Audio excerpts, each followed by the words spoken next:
Good afternoon and welcome to MS Gardens. This is your host, Mark Segrist. Today, we are going to be talking about asparagus.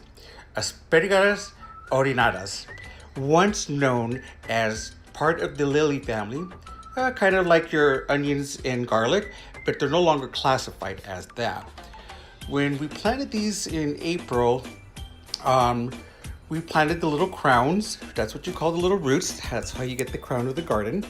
We planted them, you let them grow up this year.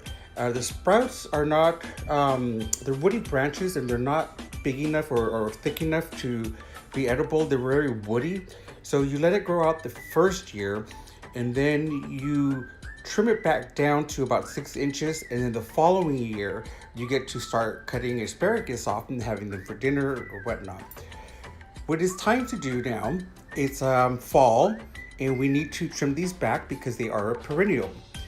They'll come back every spring and flower. And that's what an asparagus is. Asparagus is a flower. What you do is you want to rake all the mulch back, and you want to clear the topsoil back as well.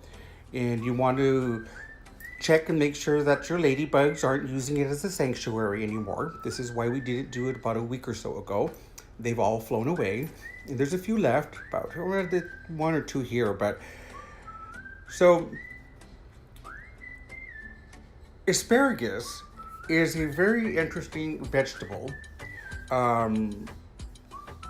It's been used as a diuretic in the Roman times, and it's also known that if males eat too much asparagus, that their urine will smell, asparagus. I've never had that much asparagus in my life to tell you, but I will be able to tell you next year. So you want to clear away all the weeds, and you want to make sure that there's no weeds choking up the asparagus, and you want to clear everything away very good. You want to leave about 6 inches of what's left of the stalk, and trim all of it back.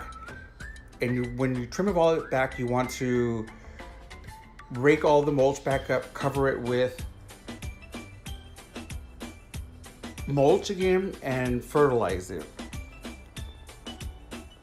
Let me see what I'm cutting here.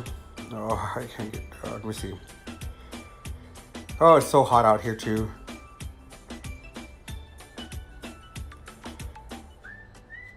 I know, it's kind of sucks that I can't get to eat any, but look, this is the male plant, and see how thin the branches are? You really can't get much out of that. Can't wait till next year.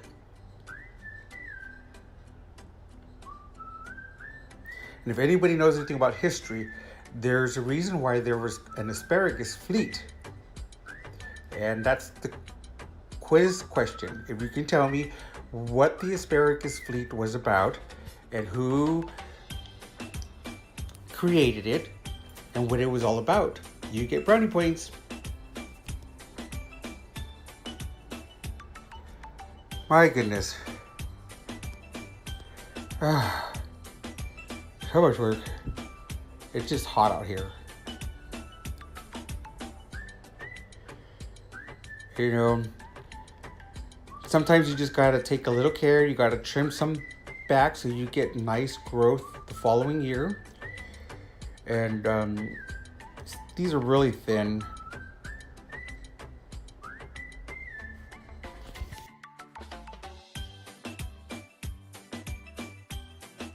One thing you always want to be sure of is to keep track of your garden tools. You can lose them in the dirt, kind of like I did right here. That's where they went. And then, so you want to make sure that there's no ferns growing out of it, because you do want it to go dormant.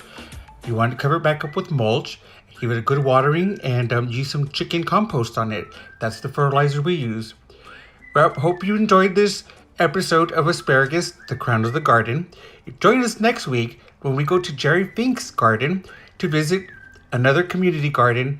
We didn't get to plant our winter seeds this year because just trying to keep track of it all for a first timer is pretty hard. So we're going to get our starter seeds from Jerry next week, and we're going to take you along for the field trip. And here's the other tool I lost. So have a good day and see you next week where we come from Jerry's garden. Have a great weekend.